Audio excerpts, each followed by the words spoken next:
Welcome everyone to the May 12th City Council work session. Welcome everyone here and visiting and at home. The first item we have on our agenda is the Eugene Water and Electric Board water rights discussion. City Manager. Thank you, Mayor. And I'm just going to turn it over to our City Attorney to start off the conversation, and then, of course, we'll be here to answer any questions that you have. Thank you. My apologies for getting the information out to you so late yesterday, and so because I just got it out to you, what I thought I would do is spend a couple minutes just walking through the AIS, the background, and then tell you what the recommendation is, which is basically the motion on the green sheet. There was an article in Monday's paper. Hopefully you had a chance to read that, which also provided background on this. eWeb and Bonita have been talking for some time about eWeb selling water to Bonita. And one of the reasons why eWeb has been having that discussion is in order to try to perfect the city's water right. And the advantage to the city in selling the water to Bonita is it's one way to try to perfect that right to ensure that all of that water will be available to city residents in the future. eWeb and Bonita have worked out a contract for that sale. eWeb has now asked the Lane County Circuit Court to what's called validate that contract. They filed that litigation, I think it was about a week and a half ago. And the reason why we're coming to you now is to find out what the council wants to do with respect to that issue, which could include support eWeb's position, oppose eWeb's position, or take no position on it. The city charter grants to eWeb the authority to operate the water and electric utility. And on the AIS, I quote the language, and it says they get to operate it, quote, subject to control by the Council of Extension of Water Service. The council, as part of your legislative power, has also adopted code provisions. Section 2.212 of the code provides in part that the city, including eWeb, shall not provide water service, or sewer service outside the city limits except as authorized pursuant to city charter, this code, and adopted resolutions. eWeb believes that its authority under the charter to operate the water utility would include the authority to make the kind of deal it made with Bonita, because the charter says that eWeb gets to operate the water utility subject to control by Council of Extension of Water Service, and providing wholesale water to the city of Bonita would not include its provision of water. It's not extension of water service. The code, on the other hand, talks about providing water outside the city limits. The city manager, as we say in the AIS, believes that perfecting the city's water right is a good idea, and looking at that issue alone is one reason to support what eWeb is talking about doing with Bonita. What we are proposing in terms of where this issue goes from here is that the council direct the manager to initially have a public information or public forum that would give the public an opportunity to learn more about what eWeb is proposing here. We would hope to do that in conjunction with eWeb, particularly since they have most of the information. Following that public information session, we're proposing that the council then hold a public hearing where you can hear from anybody who wants to tell you whether they think this is a good or bad idea, and then following that public hearing, take a position to agree with what eWeb's proposing to do, oppose what eWeb's proposing to do, or just decide that you don't want to take a position on it at all. Because of the timelines related to the litigation, The city, if we want to, in essence, preserve our rights to participate in that litigation, I will need to do something by the end of this month, trying to fit in a public information session and public hearing and give you an opportunity to take a position. This month is going to be, really impossible, and so what I would do, unless the council instructs us not to do this, my intention, if you pass the recommended motion, would be to file something in court that says the city council is considering this, we haven't taken a position, so we're just filing a document to preserve our ability to tell the court what we think after the city council has acted.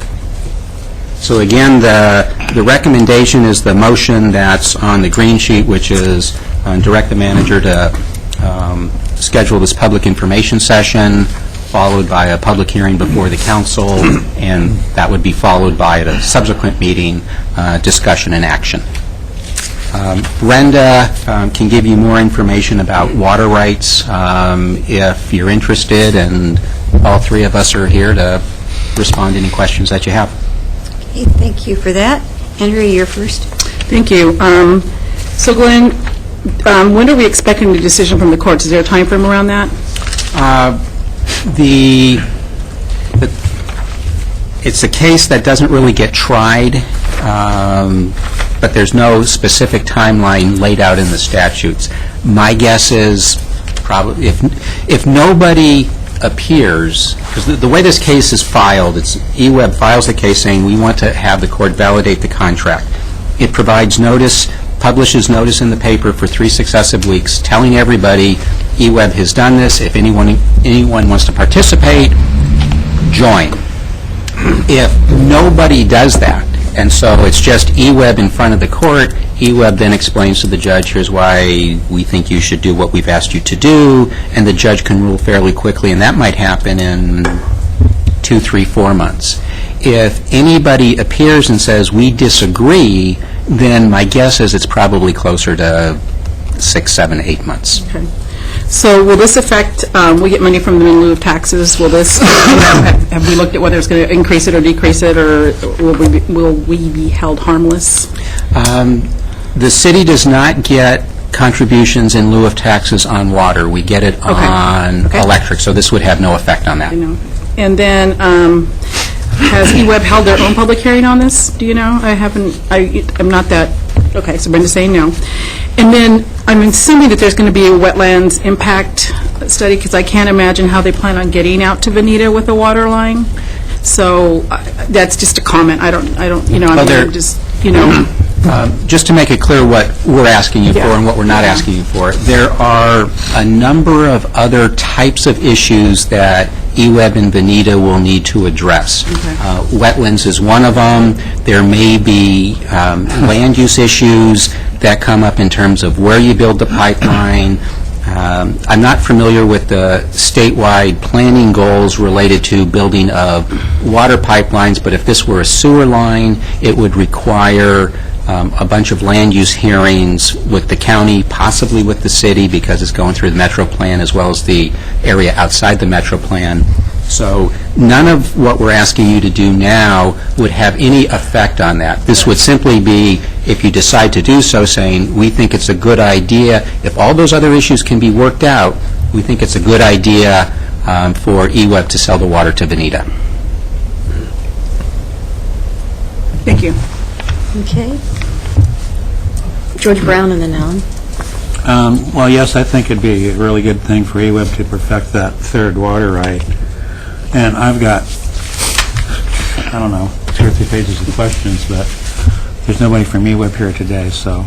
You actually have a lot of folks. Oh, really? Great. Well, I'm just wondering if I should save these for the public forum or not. One of the things you can do is send those to us. What we can do is try to get them answered and then send them back out to the entire council. Sure, because I'm sure some of them are just strictly pro forma. It's just I don't understand what some of these things mean. Yeah. It's like what, well, just for instance, how does Veneta get its water now? What is it? Too well. And what are the long-term, prospects? Obviously, there must be some problems with that. Sounds like good stuff for a memo, yeah. Yeah. And we can provide all that. Yeah, just things like that. And we can also use those questions as part of the, we could come up with a Q&A for the public information session in case others have the same questions. Okay. Yeah, no, I'm willing to, I want to support this motion, but I did have quite a few questions. Is it normal did they do this lawsuit thing when they extended service to Bethel and in the other district, Santa Clara and so on? I think the answer is no. No. The answer is no. Okay, I just kind of wonder about that. Also, I just one observation. It's kind of interesting that this is paired with the climate change and energy topic. What we're talking about is a 40-year contract that could deliver up to 1.46 trillion gallons a year. When it's predicted here that we're going to be getting actually less water, there'll be reduced flows in the river that will impact energy. I mean, I'm reading the other stuff in the package. It's like we're going to have less water, and so I'm just kind of curious what Benita's Plan B is.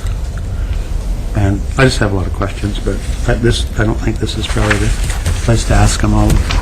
I'll send them via email. Alan? Thank you. I separate out the two issues of whether or not perfecting the water rights is a good idea, because I think that is a good idea, from the issue of what's the city's responsibility here and the league, and what does the charter and the code say. And my questions revolve around the authority of EWEB and as it relates to the city council. So I understand, Glenn, that you said it's pretty clear that the city council needs to approve extraterritorial, meaning outside the city limits, extensions of water service. Yes.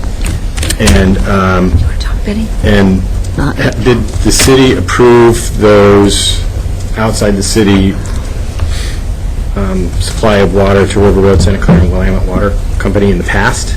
I don't know about River Road in Santa Clara. I do know about Willamette Water Company because there were a bunch of issues that came up, I think it was about 10 years ago, that other people in my office were working on. And so I know EWEB was working with the city on the extension of water service for that particular water district. I don't know about the other two districts. And with Willamette Water Company, the issues that were coming up were whether additional residents could be served by the Willamette Valley Water Company. Real unique situation, but EWEB was working and asking for approval from the city for that. There's other code provisions. Did we grant them approval? I think in some cases yes, in other cases maybe no, but it didn't come to the city council because there are other code provisions, or at least back then there were other code provisions that said for certain kinds of applications, if we're talking about an individual resident, you delegated that to the city manager. All of that changed several years ago. And so the code that's in effect today is different than the code that was in effect back then. And so what's quoted in the AIS is the existing code. Part of the reason for some of the changes result of the boundary commission going away and how annexations work, and extraterritorial extension of service used to be, at least in some cases, considered a minor boundary code change. And so things have changed since then. So looking in the rearview mirror is not a good way to drive forward on this issue. Correct. Okay. So if you think this is so clear, what's EWEB's case? Why do they think it's... The charter is clear that EWEB needs approval of the council for extraterritorial extension of, quote, water service. The difference of opinion is over whether wholesale water to a city is considered water service, or it's just the sale of water. I look at that and say, I think it's it's covered. eWeb's attorney looks at that and says, don't think it's covered, and so that's why eWeb has gone to the court to basically say, eWeb think we have the authority to do this. Judge, would you validate the contract? The reason why I structured the AIS and the question I did to you is, do you think this would be a good idea, is because if you think from a policy perspective that this is a good idea, the council can adopt a resolution that says you think this is a good idea. If you do that, there is no legal issue over whether eWeb now has the authority to do it. What eWeb is asking the court to do is say that the contract's okay.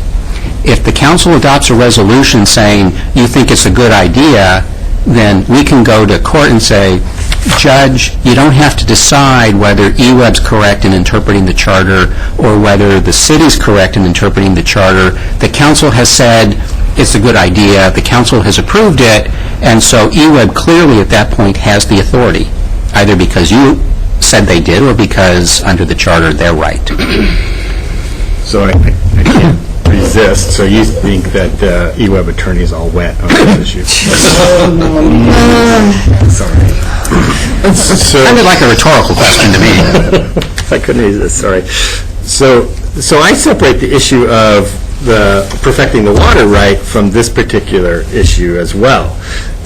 With Veneta, there's a ton of issues revolving around this particular project about how does the $17 million get paid for, who pays for it, for the pipeline, what route does it take, how does it go, does it relate through the issue? So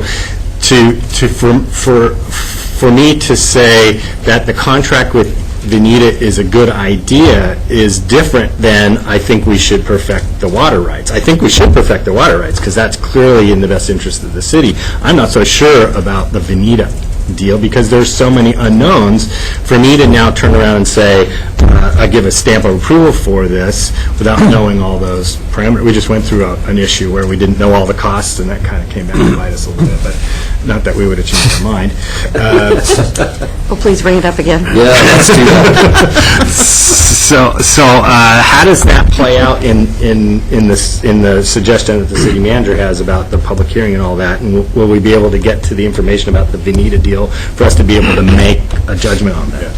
That's the intent of the manager's recommendation, is to make sure that all of the information that you would want to be able to decide whether the contract's a good idea, you have before we ask you to make that decision. So as George is going to do, if you have those kinds of questions, get them to us. We'll work with eWeb to put together the information, hopefully in time for the public information session. Then there's the public hearing where you can hear from the citizens about whether there are other unanswered questions. And after the public hearing, if you still have other things that you've thought of that you need answers to, we would get those answers to you before we would get the work session scheduled where we'd ask you to take action. So it's because of all those unanswered issues, what we're asking you to do is say, yeah, you want to move forward to the next step of starting to develop that information so you can decide whether this is a good idea. And timeline for all that? I know you were trying to. Ideally, and I haven't talked to eWeb's lawyer about their timeline for the court, but I'm hoping that we could get the public information session done this month. We can't get a public hearing with you until June, and so it's either going to be your first or second meeting in June where you would have the public hearing, and then it would depend on how many unanswered questions there still are before we would know, okay, are we asking you to make a decision by the end of June, or is it July?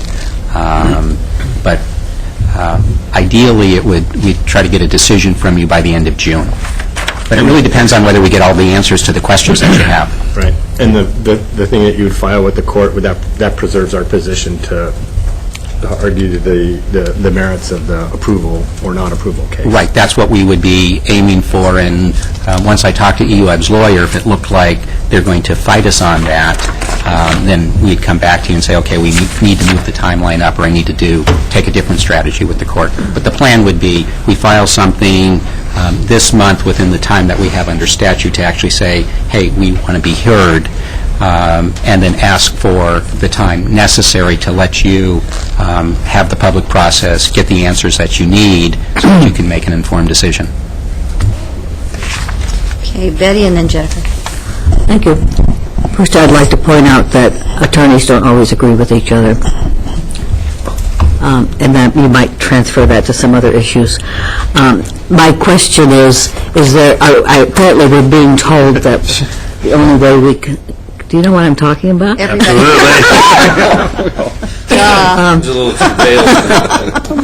Well, think about it. We're being told apparently that the only way we can protect our water rights is to take this action. Is that true, and do all the attorneys agree on that? This is not the only way to protect the water right. Okay. We would need eWeb's assistance to say, and here are the other things that they're doing and that they're able to do. One of the issues, and Brenda, you can talk more about this than I can, there are different ways to try to perfect a water right. The way that I'm aware of is you're actually using the water. And so Benita gives eWeb the opportunity to be using the water, so that's one way to perfect it. Yes, I understand that, but I'm looking for other ways. Brenda, anything you want to add now, or should we just answer that question with the other answers that we give back to the council? Yeah, one of the, and just so you know, long ago, when I was a practicing attorney, water law was my specialty. That's why I'm called up here, but in any case, one of the ways, as Glenn said, to perfect a water right is in order to vest in your water right, you have to show beneficial use of the water. Municipalities are a little bit different in that they can show a plan to use the water, but without actually putting that water to beneficial use within a reasonable amount of time, you can lose that water right, which means you have to get back at the end of the line. There may be other ways to use the water, but we can all imagine what those ways are, and without that beneficial use of the water, we stand in risk of losing that. So they have to be able to show that within a reasonable amount of time, they will put that water to beneficial use. So either we put it to use within the city or some other way, but Would protecting the salmon be a beneficial use? Mayor Piercy, Councilor Taylor, yes and no. In some cases, a water right can be borrowed by the state. All water belongs to the public, and it's distributed through prior appropriation laws. Yes and no. In some cases, yes, that water can be borrowed for those purposes. However, one of the risks is that a regulatory mandate for protecting salmon requires the water to remain in stream for the protection of salmon or other endangered species, which means that the amount of water that's available is reduced. Thank you. Okay, Jennifer? Well, following on Betty's question, so then do they get the right, do we get the right and then build the project, or do we build the project and then get the right? Mayor Piercy, Councilor Solomon, for the average water user, you have to show beneficial use. For municipalities, they're required to provide a plan, a water management conservation plan to the state that shows what the plan is for perfecting that water right. The law on municipal water use changed in the last decade or so, showing that needs to be done in a reasonable amount of time. They have to check in with the state to show that they are trying to perfect that water right. This is the third of, I do believe, two. They already have perfected two water rights. This is the third one that they're trying to perfect. If they don't move along in a reasonable amount of time, they will lose that ability to perfect that water right, and will have to reapply and get at the back of the line. Well, what protections do we have then against frivolous lawsuits, or any lawsuits protecting for any other reason that people want to use the water? Mayor Piercy, Councilor Solomon, once you've been allocated water, even if you have not perfected it, you're entitled to that amount of water as long as there is enough water for you to have, and there isn't anything that's diminishing the amount of water.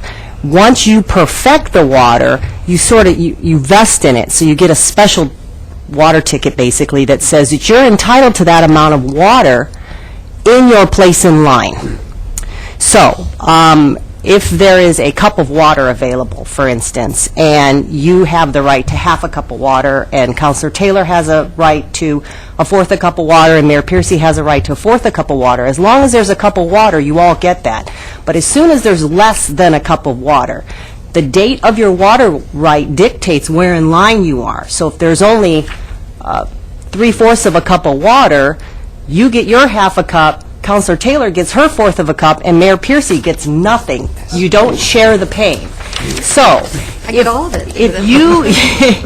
if you haven't perfected your water right and you lose it, you need to get at the back of the line. So you go behind Mayor Piercy, and you have to start over. And as soon as there's not enough water, even though you've gotten back in line, you don't get that water. And that's what EWIB is concerned about right now. They're concerned about not perfecting that water. It doesn't mean that there won't be any available if they have to get back in line, but they no longer have their place in line that they have right now. Well, but they can't use it until they build the pipe. So how can you perfect it if you can't get it to the... Right. Mayor Piercy, Councilor Solomon, the Water Resources Department knows how much water is available in the Mackenzie River, and that amount of water is probably all allocated. I can't imagine that there's any unallocated water in the state of Oregon. So that's saved for them. Once they fail to perfect that, once it becomes obvious to the state that they will not be able to perfect that, that water is then available to the next person who is standing in line, whether that person is you or another municipality or the state to protect environmental resources such as salmon or in-stream flows. That water then becomes available on the market again, so to speak. So we could lose the opportunity. If this gets, Andrea mentioned the wetland issues, if that gets all tied up in court, we could lose the reasonable time allotment. Is that fair to say? Well, Mayor Piercy, Councilor Solomon, technically, yes, but the state does work with municipalities if they are moving forward and trying to perfect their water right within a reasonable amount of time. And so if we could, and I can't say for sure, but if we could show that we are trying to move ahead with perfecting that water right, then I think the state would be willing to work for us. A reasonable amount of time hasn't been defined as a specific amount of time. Okay. Go ahead. Just to add something, since perfecting the water right is the primary reason why the city manager is recommending to you that you consider this, and there are a lot of questions, and it's a fairly complicated area. My suggestion is that as part of the Q&A from questions George has, Alan, anybody else has, that we'll ask EWEB to help us put together something that says, okay, here's sort of the nuts and bolts of water rights, perfecting water rights, how much time EWEB has to do that, what EWEB's doing, what Plan B might be, to try to give you all the information that you're asking about. Okay. And then I had one other question back to this court, what you're asking us to do. So if I understand correctly, EWEB wants the ultimate decision-making. It doesn't believe that council has to weigh in on this. Is that fair to say?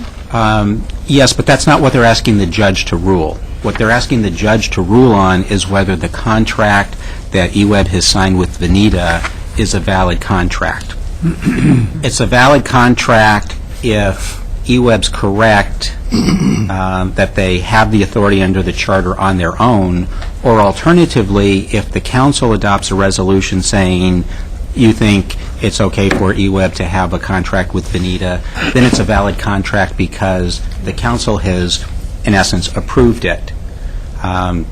So what EWEB's asking the court to do is, judge, validate the contract. If the council adopts a resolution saying you think it's a good idea, we will file that resolution with the court and say, judge, you don't have to decide whether EWEB is right under the charter because the council has exercised its power to say EWEB should be able to approve that contract. The other, I would just add in, I suspect from EWEB's perspective, if it goes to the judge validates his contract and sets a precedent. So for any other sale of water outside the city limits, I think it would presumably set the precedence that none of those then come back to council either. Okay. Thank you. So I've got Chris, Mike, and George Poling.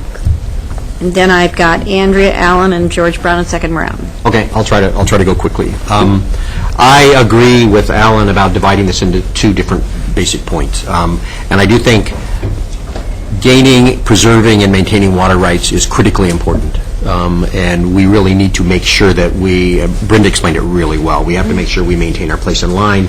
And it gives us some breathing room, because as long as we're demonstrating a good faith effort to use that water right, we can continue to use it. And we can, one way or another, do that. There are a lot of questions around eWeb's sale. I think that's perfectly fine. My intent would not be to stall the process as much as just be deliberate about it. So it's not a matter of liking it or not liking it or wanting to have a bad feeling about it. I think it, on the surface, looks like something that could be fine. We just have a lot of questions we want to get answered, and I think that's absolutely fine, and I look forward to us working with eWeb to get that. But the key element is, once you have a water right, you don't want to give it up. You want to figure out a way to keep it, and I think that part we need to absolutely move forward with. And if this is a good way to do that, that's fine. Let's get our questions answered, and let's keep moving forward, but do it deliberately, I think is absolutely fine. Mike? I agree with Chris's comments, and it raises a question for me, a legal question, I guess. If eWeb has the authority to make the agreement directly with Veneta, then how is Eugene the municipality that maintains the water right rather than it becoming a water right of Veneta, another municipality? eWeb would be exercising the water right by withdrawing the water from the river, and rather than selling it to individuals, selling it to Veneta. So how does Eugene protect that right if it's being sold to another municipality? It's in the pulling, not the selling. Right. We'll answer that more in the written materials, but eWeb is selling water to each of you and to everybody else. It doesn't mean each of you has a water right to water out of the Mackenzie. It's the city through eWeb's water right. So when eWeb uses the water, because it's pulling the water out of the river and it's using some of its under water. the authority of Eugene. Right. But remember, eWeb is part of the city. So, the difficulty with this conversation is sometimes we're talking about the water right, eWeb's water right, the city's water right. It's the city's water right. Under the charter, certain city powers are delegated to eWeb. Certain city powers are delegated to the council. Certain city powers are delegated to the manager. But it's the city. The water right belongs to the city. eWeb is not an independent legal entity. It's part of the city. Is that your opinion, and is that different from what eWeb's legal opinion is? I haven't asked eWeb whether it believes it's part of the city, but I know there's a court decision that says that eWeb is part of the city. Not what I meant. I was actually asking about this whole legal question is around who has the authority to do what, isn't it? Yes, about whether eWeb can sell water outside the city limits without council approval. eWeb believes where the charter says extraterritorial extension of water service is different than wholesale selling of water outside the city. I think eWeb would agree that if we were talking about extending the water line to serve people, to serve individuals outside the city limits, that requires council approval or council delegating the power to the manager. I would just hate to see some future court put our right in jeopardy saying it wasn't a Eugene right because it was serving another municipality. That's all I'm Okay, concerned we'll get eWeb's assistance and address that, but the answer is going to be, no, it's not Veneta's water right, it would be the city's water right, whether the water is sold to Veneta or to River Road or to Santa Clara Water District or the Willamette Valley We Water delegated District. certain rights to Well, you're selling the eWeb. water, not the right. Yeah, correct. Exactly. Well, that's clear as Mackenzie water now, right? That'd be pretty clear. Upstream, it's pretty clear. George Poling. Well, I may have missed some questions that were asked before I got here, but basically Alan and Chris have come up with, the same thing I have, is that we need to separate the two issues. Is this plan a good idea? On the surface, I say yes, because I know the condition that Veneta is in with their water supply right now. The real question is like Alan was saying, is the cost, the route it takes, all the other financial end of it. So, yes, I want to see some master plan that they're going to do with a conception of where the route's going to be and all the other stuff and who's going to pay for it and that, like Alan was saying. My question is if we decide to go ahead and move this forward, we have a plan, we agree, whatever the outcome is, we say we agree to go forward with this plan. If we get tied up in court as far as a lawsuit for whatever reason, going through the wetlands or some detail, does that still, by moving forward with that plan, we've agreed to it, even though it's tied up in court, does that establishing perfecting the water rights, and is that considered a good faith effort, and does that perfect the water rights then at that point? Or would that lawsuit kind of put us at step one again? Mayor Piercy, Councilor Poling, it would not perfect the water right, but I think it would be a good showing to the state that we are trying to move forward with protecting that water right, perfecting that water right so that we would move towards vesting in it. The fact that the contract exists doesn't perfect the water right. They actually have to put the water to beneficial use, and until that's done, they're not perfecting the water right. But I think it would be a reasonable showing to the state that they're trying to put that water to beneficial use. The fact that it's tied up in court is really beyond their control. So then back to what Jennifer was saying, that if we agree to this contract and start moving forward, and it gets tied up in court, we could, in fact, lose the water rights. Mayor Piercy, Councilor Poling, I can't imagine that would happen because the perfecting of water rights in the West has always been controversial, and the number of lawsuits that occurred. I was involved in the Klamath River Basin when the state decided that there weren't enough attorneys in the state of Oregon to handle that case. The state is very well aware of the controversy that arises around the perfecting of water rights. Okay. Thank you. All right, second round, Andrea. Thank you. So I'm just, a little frustrated because I kind of feel like we should be having a conversation with EWEB at the table. We should be having the other elected officials from their board should be here with us. Their staff presentation should be a staff presentation from them, not to be critical of how this is bringing forward. I know the vision from the city is protecting and keeping us harmless, but I also think that this is a broader conversation, and that I would like to see us not necessarily have a public forum, but actually have a meeting with EWEB and allow them to present to us the rationale of why they need to do this, and and then hold a public forum, because I think that I would like to have a conversation with them at the table and hear what their issues are about this, and I just kind of feel like that probably would have been a good idea to have that opportunity to talk to them, and not for us to go having to figure this out on our own. I do support them providing water to Veneta. I know people who live out there, and I know it's challenging for the ones that live out in the area. The water's not good. They have to do a lot of processing to make it drinkable. So I'm not against this. I just kind of was sitting here thinking, I really would like to have been able to talk to them about it. So that's all. Okay, Alan? Following on that, I'm really disappointed in the EWEB board for not reaching out to the city council in the spirit of working together on this, instead of just blowing us off and filing a petition in the court. That's really disappointing to me. You don't know how that happened? I don't know how it happened. But EWEB's board initiated this action, and it's coming upon them to bring this to our attention and have the conversation that you want to have. And I agree that's a conversation that we should have. So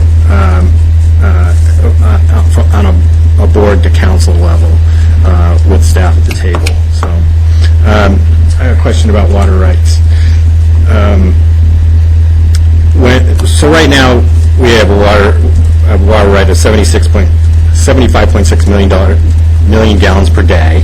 That's perfected. And then we use about 25 million on average and up to 70 million peak. So that was sufficient to perfect our water rights. And then we've got an additional 118 million that we're talking about here, 118 million gallons per day that we want to perfect. And this Veneta part is 265,000 gallons per day, less than a quarter of a million, up to 4 million in 40 years. So, and then you have the sentence here, it says 25% certification is the minimum threshold allowed by law. Is that, so does that relate to how much it takes to perfect a water right? So, I mean, we're obviously not going to put to beneficial use 118 million right away, and I don't know that we could show a plan that would show that over a reasonable period of time we would use that much water. So how does that actually occur?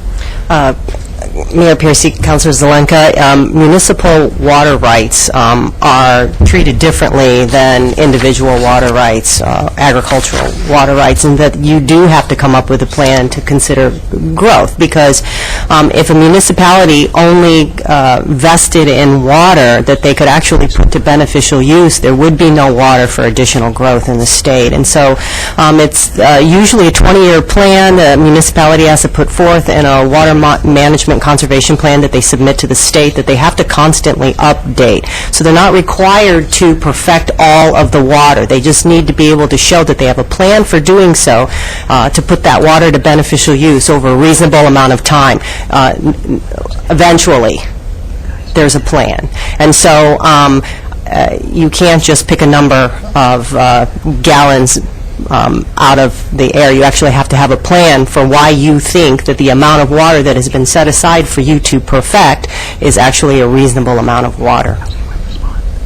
Okay. And then finally, I guess, Glenn, for the judge, really what the judge has to hold is that if it's one really big customer, that's significantly different than a bunch of little customers. That water supplies to one customer, but service is to a bunch of little customers, so that's significantly different, so that... I haven't had the conversation with eWeb's attorney. My guess is it's, are we wholesaling, is eWeb wholesaling it, or are they selling it to the end user?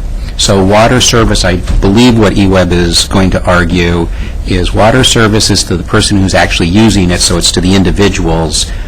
If this were, we're going to sell, you know, eWeb was proposing to sell to a farm 4 million gallons a day for the farm to actually use, I don't know that eWeb would be making the argument that doesn't count as water service. Here, what they're saying is, we're not serving anybody, we're providing up to, 4 million gallons a day to Veneta, which will then provide water service to its residents. So is a wholesale a subset of service or not? Right. Okay, thanks. George Brown? Well, it strikes me this finely split hair here of extending service rather than water. We're doing both. I mean, they need the water. We want to provide them with the water. It's like, why are we splitting hairs here?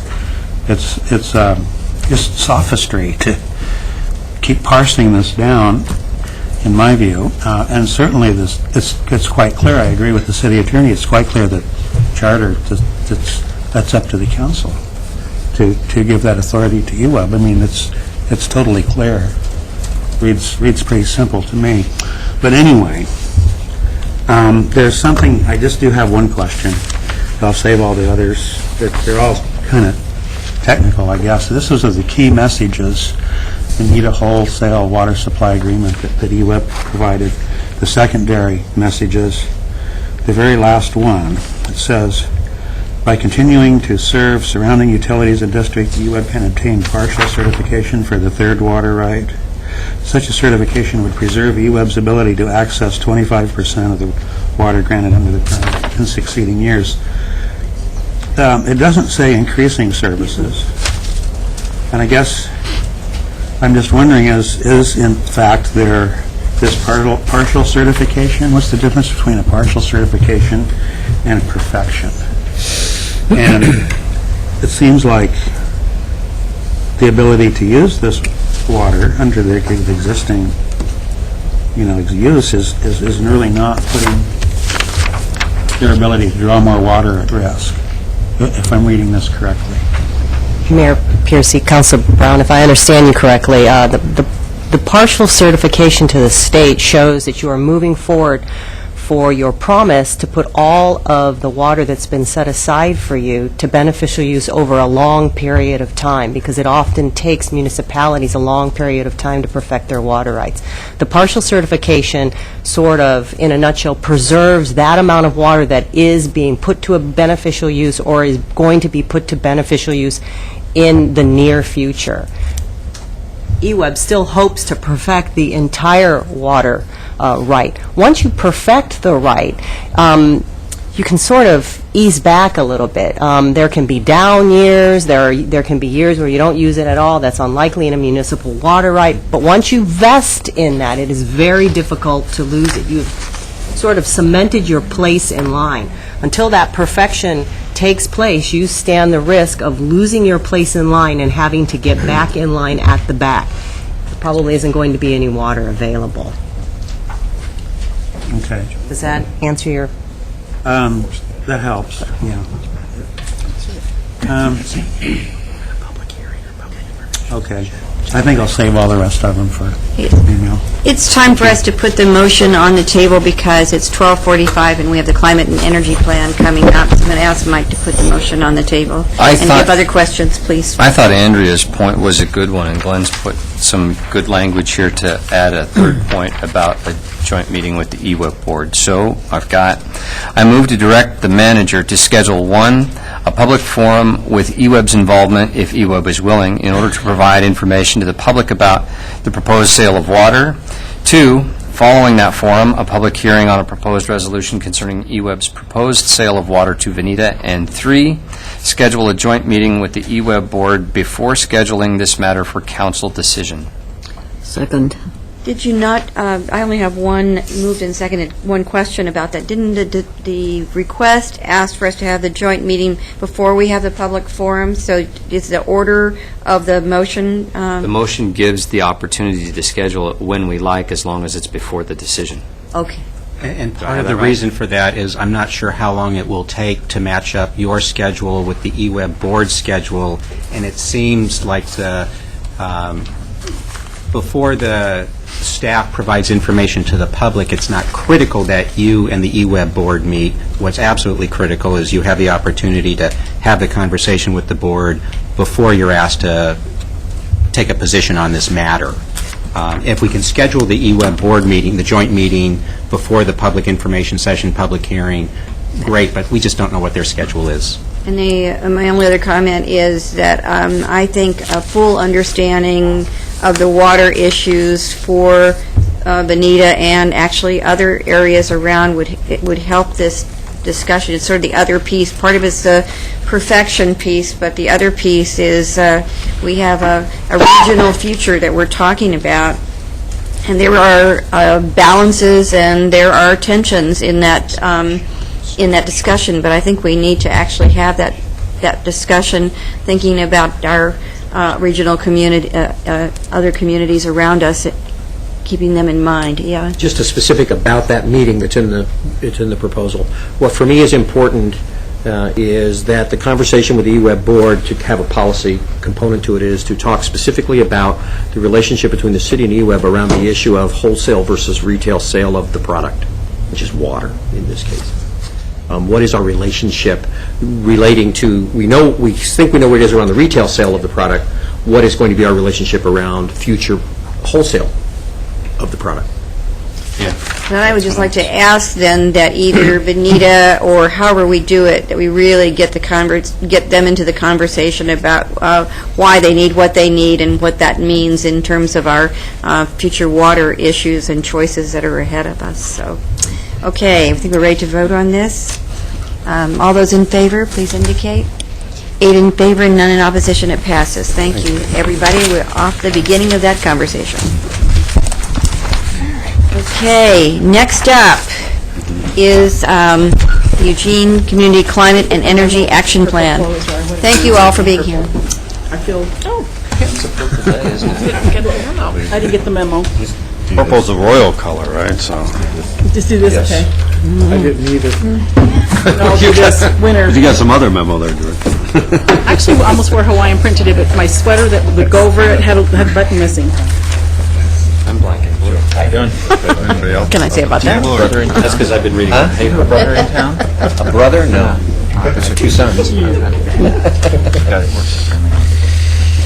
matter? Are you going to be the one else up there with you, or just? Don't have to be. That's fine. You can just fine. We'll just kind of. Matt? Okay, so I'll just preface this by saying I know that a lot of work has gone into this plan, and a lot of people have been involved, and we have appreciation for both the energy that's put into putting this energy and climate plan together, and all the community members who've been part of it. So thanks very much. Thanks, Mayor, and I'll just turn over to Matt as get us going, recognizing the time. Yeah. Thank you. Yeah, I guess I'll start by, cue the orchestra, right, and down the lights. No orchestra. It's just a bad joke. Sorry. That's all I got. Just to start, my name's Matt McRae, and I've been really fortunate for the past year and a half to be working on this Climate and Energy Action Plan as the city's coordinator. I'd also like to start by recognizing a few people who are here today. We had an advisory team, which I'll talk about a little bit in just a minute, who helped out. And so a couple of those folks are here: Sarah Mazey, Jan Wassman, Sean Bowles, and are there? I think that's all of them. Thank you all for being here. And also Sustainability Commissioners, again, Sean Bowles and Howie Bonnet. All of these people have put in a tremendous amount of work to get us to where we are today, and it's leaning on the foundation that the Sustainability Commission provided, and the support of the advisory team is the only reason that we're able to be here. So thank you to them. We're checking in with you today to bring you a draft of the Climate and Energy Action Plan. We want you to understand where we are in the process and where we're going.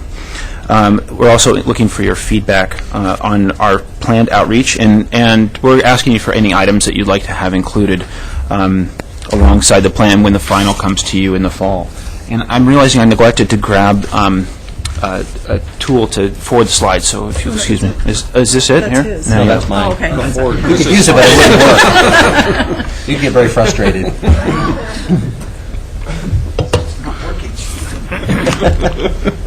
Like Chris's computer is doing. That's right. Wow. Crazy. Good show over here. Right. So again, we'll be coming to you with a final plan in the fall of this year, and at that point, we'll be looking just for your support and for your direction for next steps. There's a lot of info in this. I'm going to move through it fairly quickly, but I'm happy to take questions, of course, at the end when we're through it. So, really briefly, to provide some context. As you all are all plenty aware, there are many planning activities going on right now, including Envision Eugene, the transplant update, which is coming up, as well as things that are in process, Eugene Comprehensive Lands Assessment. So these are all working together, and we're working very hard to make sure that we're incorporating outcomes from one planning process into the next. And certainly the direction that you provide on this will help inform future planning efforts. A little bit of background.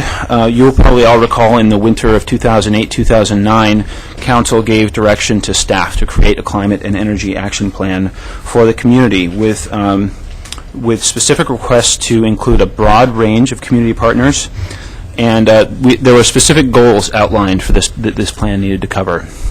Those goals are to reduce community-wide greenhouse gas emissions, to reduce community-wide fossil fuel use with a specific target of 50% by the year 2030, to identify necessary adaptations to climate change. Those are the things that we need to do to make sure that our community remains resilient in the face of climate uncertainties, and also to identify adaptations to rising fuel prices, again, to make sure that our community is resilient when we look at fluctuations in fossil fuel prices down the road.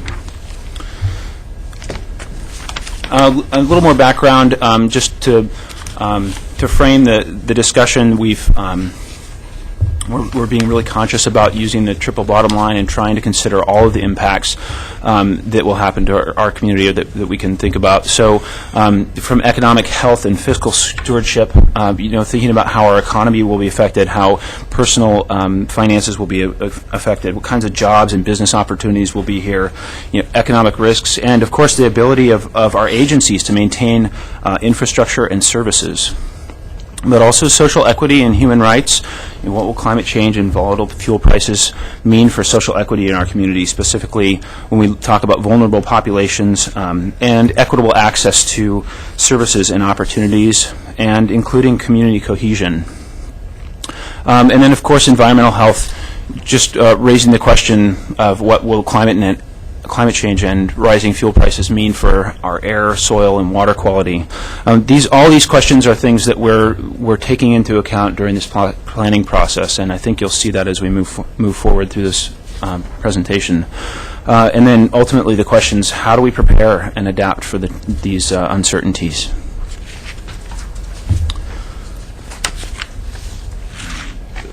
Nope, wrong way. Again, I mentioned really briefly at the beginning we had an advisory team. This is a group of 11 people. I'm going to let you take a quick look at that list just so you can get familiar with who's on there. 11 people from across our community. We really work to try and get diverse perspectives and also to engage the people and the agencies that will be helping to move this plan forward. As I mentioned in the beginning, this is a community climate and energy action plan. It's not city-centric. So certainly the city municipality has a huge role to play, but as you can see here, and as I think as we're all aware, there are a huge number of community organizations and agencies that have to be a part of the whole process. So we've had representatives from these groups who have helped us. They started in June of 2009 by helping us with the planning process and to lay out what that would look like. And then they helped right on through the whole process, providing feedback and helping us to prioritize strategies. And they've also worked to help us make sure that as this draft plan comes to you, that the language is clear and the idea and direction is clear. And in addition, I should mention there were more than 70 topic specialists, so people that have specific knowledge around specific areas who helped to inform this plan, and I'll talk about that a little bit more in just a bit. So this is a little bit of a big chart, if I can get a cursor there. Maybe not. So I'm just going to ask you to look at Phase 2, which is that big, broad section kind of smack in the middle, because that's really what I'm going to talk about first here. We started with a kickoff event in September. That's got the number 1 on there, just to bring people together and raise awareness about this planning process. That kickoff event was followed by 6 topic-specific public forums.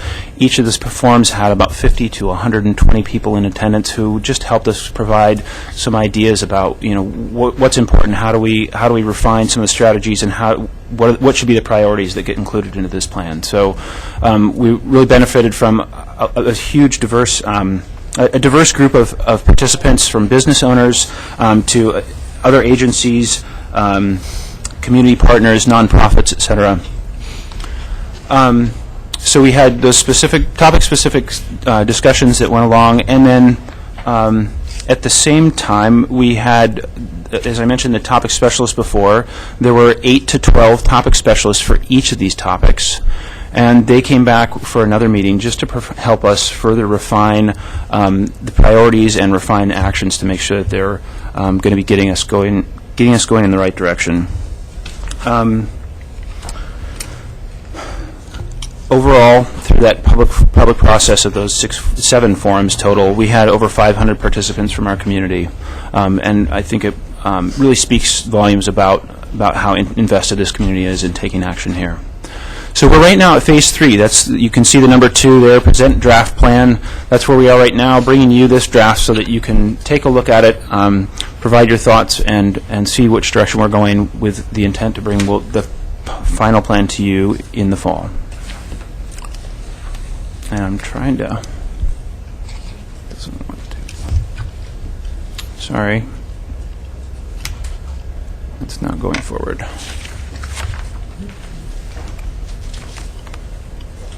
Next. Yeah. Except it's not going. There we go. Maybe you should. Sorry. This now. Yeah, right. Right. Cooperative, is it? Right. So, again, over 500 participants and more than 75 topic specialists who came and participated thoroughly in these. I also want to point out that this planning process was supported by a huge array of city staff. It was really a partnership effort between neighborhoods, planning staff, solid waste and green building, public works engineering, parks and open space, economic development, recreation, and we had really big contributions specifically from eWeb, who gave us the space. So a lot of support from our community partners. So you all have now a copy of the draft plan with you. I'm going to just briefly go over the organization of that. I don't know if you had a chance to look through it. I know it's long and got a lot of material in there, but just to briefly outline what's included in there and what you might expect to find. There's a quick introduction that's going to talk about the public process I just outlined for you.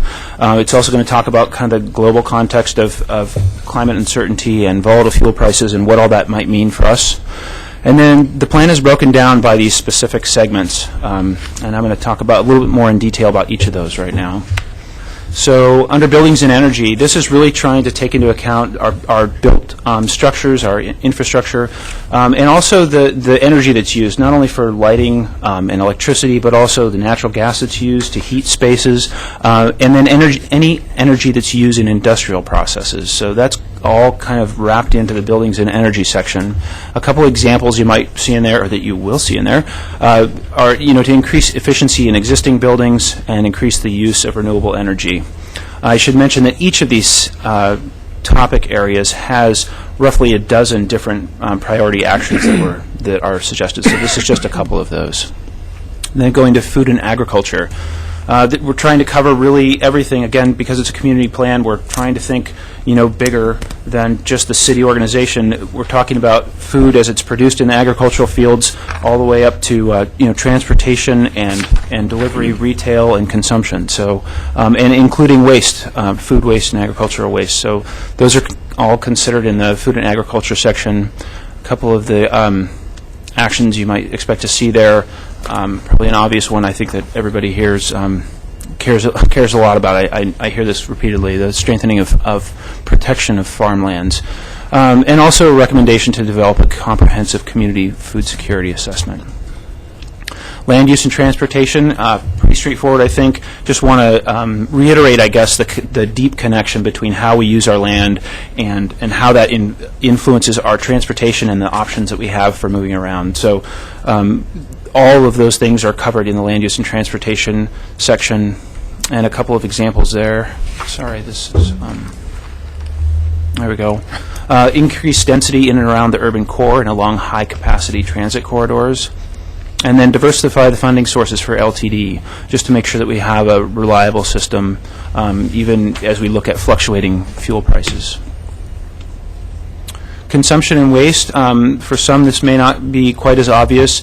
We have found fairly recently through newer methods of accounting for greenhouse gases that the embodied energy of stuff, of those things that we buy and use, is associated with a huge amount of greenhouse gases. So one of the strategies that we're talking about here is just raising the awareness, because that's new to a lot of people. Just thinking about this half right here and how significant that is when we talk about greenhouse gas emissions.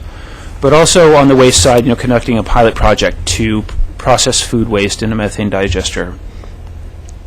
So I want to outline the next two sections are really aimed more at adaptation, more at how do we prepare for the uncertainties in climate and also in energy volatility, the volatility of energy prices. So these two sections are really more geared at that and less about reducing greenhouse gas emissions.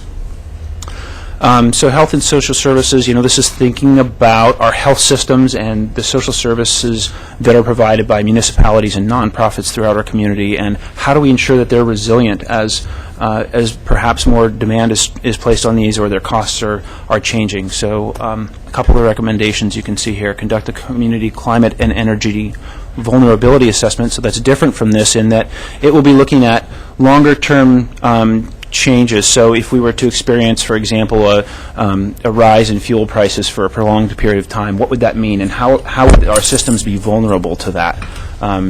So that's more of what that's about. And then also ensuring essential services are not located in flood zones. Just taking another look to make sure that that our community is as resilient as we can be. And the last section is urban natural resources, and that covers our air, water, soil, our natural vegetation, and wildlife to some extent. Really trying to consider those resources and how they'll be affected, and how we can try and increase the resilience of those systems within our community. And a couple examples there: encouraging on-site treatment of stormwater from existing buildings, and of course increasing planting, preservation, and maintenance of urban trees. You're probably all aware of the importance of trees and urban cooling, and that's just one of the strategies that's outlined in that section. So it gives you an idea of what you can expect as you go through the plan. As I mentioned, there are several other recommendations in each of these sections that are community-wide. So the next steps, the things that we'll be doing between now and when I see you again in the fall, fact-finding. So we're going to be pulling together more detailed information about the financial impacts, the greenhouse gas impacts, the adaptation value of all these things, so that as you're looking at this as a whole, you have some better measures or improved measures to think about how this will affect our community. Also setting targets, trying to give you an idea of how far we need to go by when, especially in order to meet the stated goal of reducing fossil fuel use by 50%. And the last part is we'll be meeting with partners to make sure that the partners that we're going to be dependent on to increase the resilience in our community and to reduce these greenhouse gas emissions, to make sure that they're understanding what's included here and they understand what part we're asking them to take. So this is a list right now of the groups that we're expecting to take the draft plan to and to have discussions with. So this is one of the specific things I'm looking for. If you have other groups who you feel like need to hear about this plan prior to it coming to you in the fall, I'm interested in that. And then, of course, your just general feedback. If and when you have a chance to take a look through this plan, if you can provide general feedback, I'm looking for that as well. So I know like I said, there's a lot of information here. In September, when I come back, we'll be looking for your support for the plan and direction for next steps.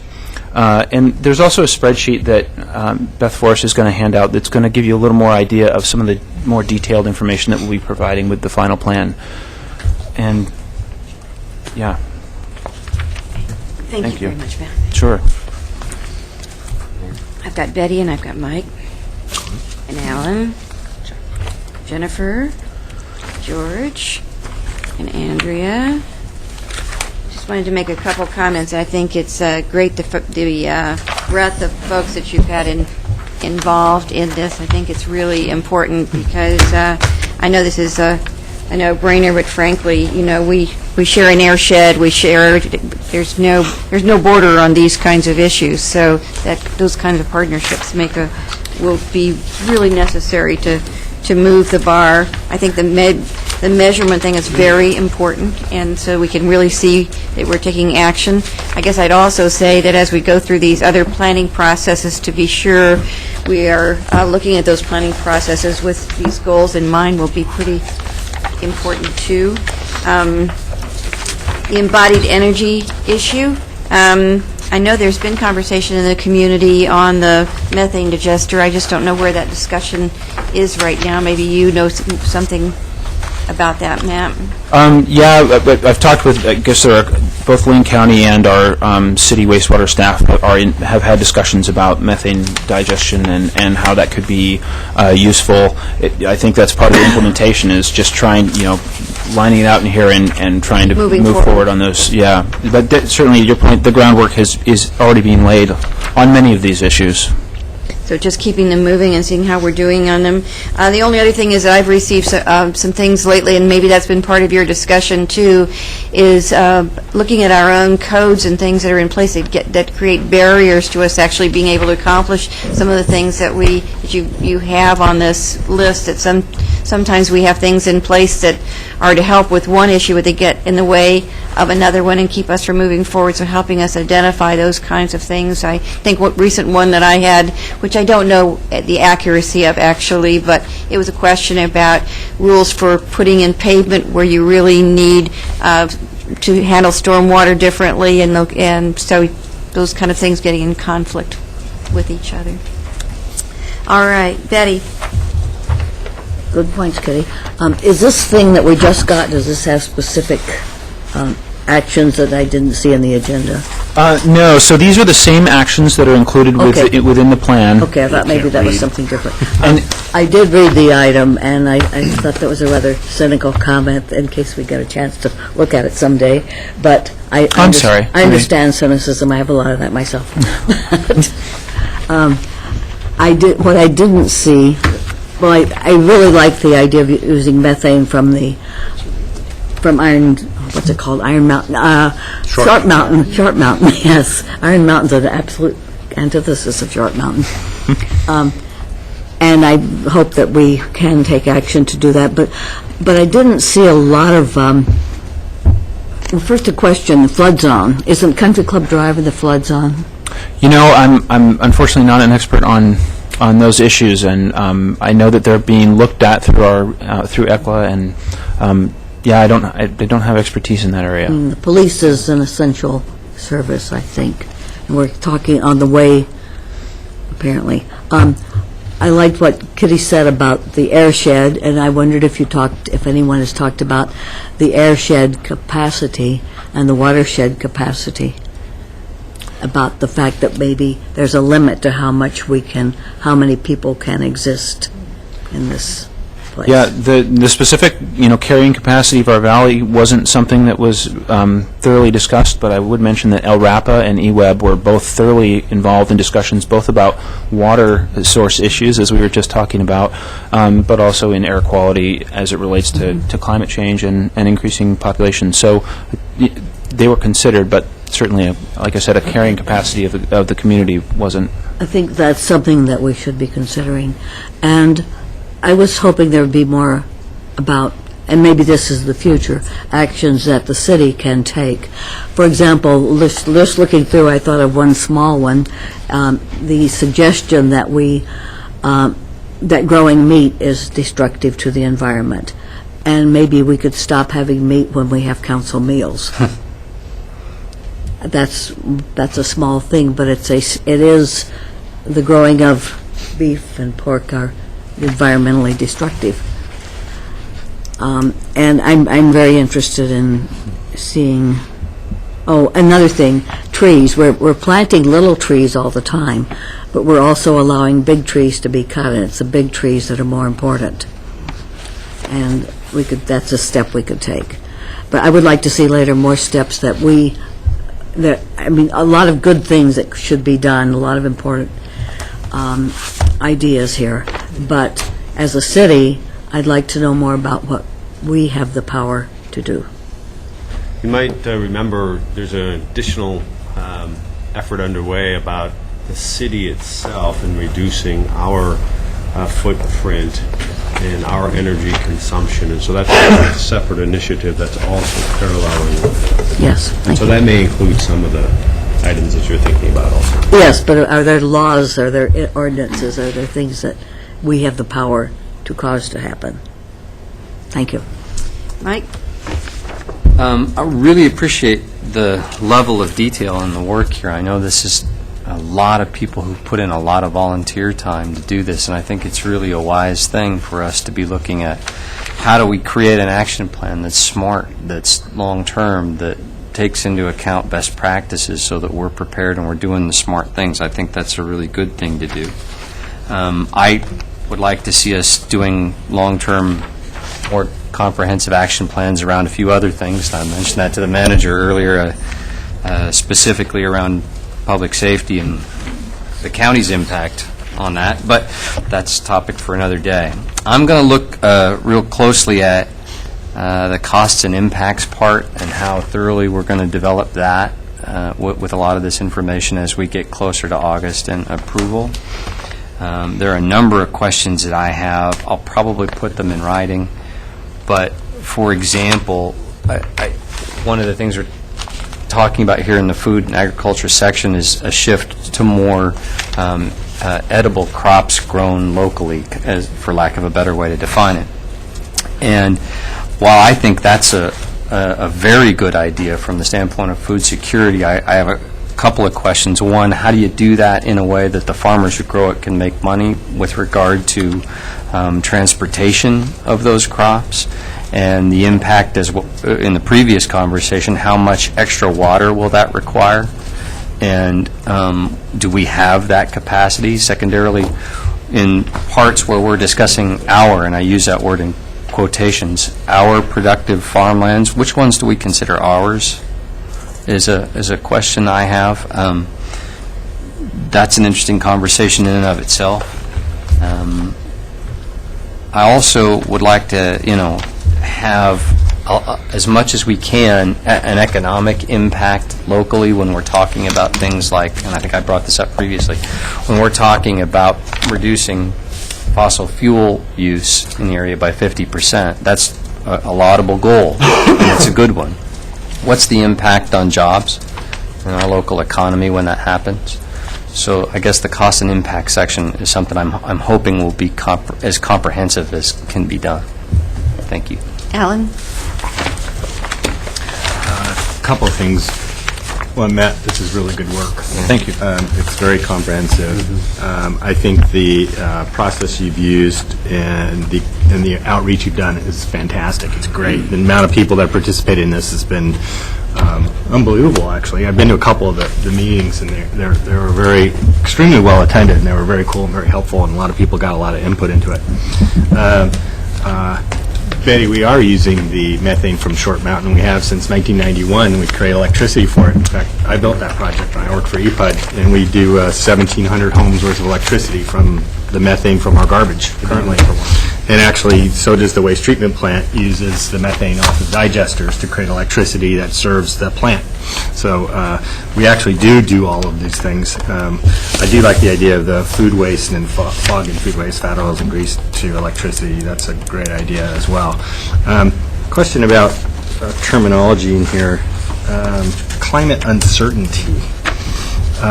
I don't know what that means. There is political debate about climate change, but there's very little scientific debate about it. The scientific community is almost as near consensus as you can possibly get within the scientific community.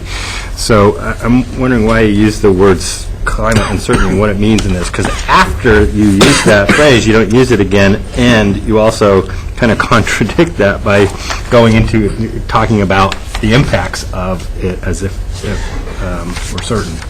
I think it's a valid question. It seems to be a way of talking about this that more people can grasp, can get a hold of. And I hear what you're saying, that perhaps it's a misleading term and that it makes it sound as if we don't have an idea, when certainly, as you mentioned, there's pretty solid scientific consensus around, or not consensus, but a strong majority around the fact that things are changing.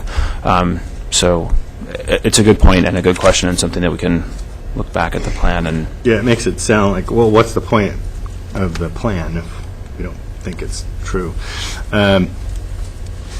The actions are great in here. When I do these kind of my professional work, I do plans like this, and I follow a rule that every action item follows the SAM principle. That means it needs to be specific, attainable, and measurable. And some of these, like on page 12, and hopefully they'll refine them enough for the next round, but on page 12, number 9, it says increase incentives to encourage smaller homes to use less energy. So it's not specific, it's not attainable, it's not measurable, it's easy to ignore if there's not specifics around it. Yeah. And action plans typically also have who's responsible, how much does it cost, and how are you going to do it. And I'd like to see that in the final version. Okay. And finally, the action plan numbers on here, they're all wacky. They, sometimes they go 1, 2, 3, 4, 5, 6, 7, 8, 9, and then it goes to 2.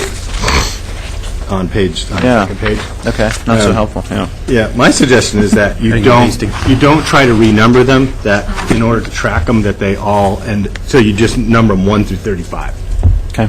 Because I think there's about 35 of them. And that would be easier. Then you can actually point to a sequential number and say, okay, action 35, which is in the food section, and it also gives you a total of how many actions are, because there's a lot in here. Next round. Yep. Jennifer? Thank you, Matt. This was very interesting. I skimmed the report, but I kind of zeroed in on the land use and transportation segment, and I just had one comment and one question. And my comment was, we talk about consumption, but consumption, I hope there's recognition on the committee that consumption also increases when we have a lot of gridlock on the streets. And so it isn't just about making people walk everywhere, or encouraging them to walk is a great idea, but it's also important that we make the streets passable and drivable and alleviate congestion where possible, because that increases the greenhouse gases. Right. And then my question was, I saw a term in there I wasn't familiar with, and the term in the report is different than the term on this handout, and it was climate refugees. Is it refugees or is it refuge? Yeah. I wasn't sure I've never heard of that term before. Can you tell me about it? Yeah, it's the concept that as we look at changing climate, some places are going to become less livable than others, and overall, when the people who are looking at climate change here feel like we're in a pretty good spot, we have access to fantastic water, and while that will change, not as much as perhaps in other places like desert areas, desert Southwest, etc. And so it's the concept that people may move from other places that become less livable to places that are more livable, like Eugene. So just trying to raise consciousness about, anticipating that possibility. And so when you look at that land use action, that's specifically what it's aimed around, is are our projections about population, are they accurate? Just checking in regularly to make sure that the projections are holding true. Is that? Okay. All right, thank you. And just to add to that, I think there are already places in the world where the climate is changing and people are having to leave. I went to a place in Alaska where the permafrost melted right out from under a village that had been there since the beginning of time, and people had to move that had their entire history in one location because of the loss of the permafrost underneath where they live. So it's actually happening right now. George Brown. Yeah, we could see that. It may seem far-fetched now, but it's not science fiction. It's a very real possibility. I mean, you just look at the glaciers melting in the Himalayas. That supplies all the water for India, all of Southeast Asia, most of China. When they're gone, I mean, it's going to make our problems look like very simple to solve. I think you guys did a great job. It's just fabulous information in here.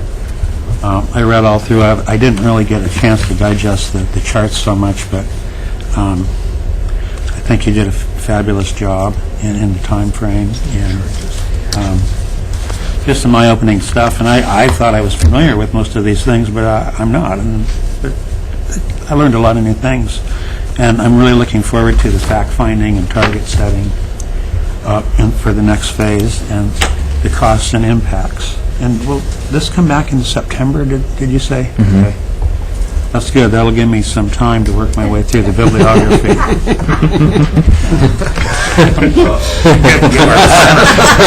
You don't already sell all those books, George? No. I rely on George to do all my homework. He does a good job, too. He does a good It's job. really great, because this is just in time for Eugene Counts, too, so it'll be, the two go together, and we'll inform each other. Somehow, we don't know how yet, but they will. And we have to take this into consideration when we're planning on how we're going to grow our city. Because it's getting down there, And you see things like what's happening in the Gulf of Mexico right now. And I mean, the worst case scenario, that whole oil field could just pour out into the Gulf, and that could be like years. Some of those pools are pretty big. So, yeah, it's getting scary, and we got to make plans to decide what we're going to do about it. So I'm really looking forward to that, the next phase. Thank you very much. Thanks. Andrea? Yeah, I also want to thank everybody. This sounds like an amazing feat, that you got so many people and so many different experts and people together to talk about this.